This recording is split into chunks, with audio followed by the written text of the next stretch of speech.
台南市客家区一名95岁李慧阿嬷，因为当年破病倒伫个门床顶，加上细汉后生佫是癌症的末期，平常时的生活必须要靠嫁出去的查某囝回来照顾，厝内经济困难，真需要外界来斗相共。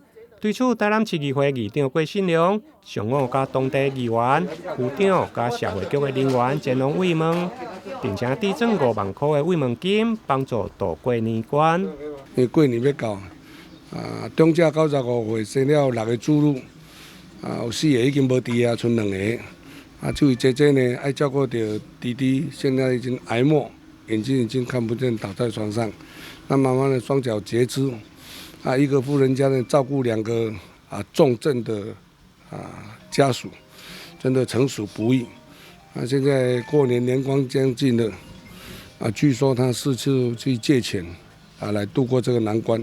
台南市议会知道了以后，就请我们区公所和社会局以社会各界来让他们关怀关心，希望借这个机会能够引起社会大众的注意。抛砖引玉到学甲这个地方，给他们关心关怀，让他们觉得世上还有一些温暖的存在。更难能可贵的，这户的人家呢，将整个环境打扫得非常非常的干净，他很用心在照顾这个病人，这个要值得一提。那希望社会大众能够发挥爱心，共同来关怀这户人家，让他们度过好年。议长表示，理价目前是中价收入户，目前区公所正受理价收入户的申请。伫个查某囝甲居家照护员的用心照顾，厝内环境阁算是清气。虽然一开始查某囝毋知影要怎申请照护甲斗相共，照顾甲有淡薄仔忝。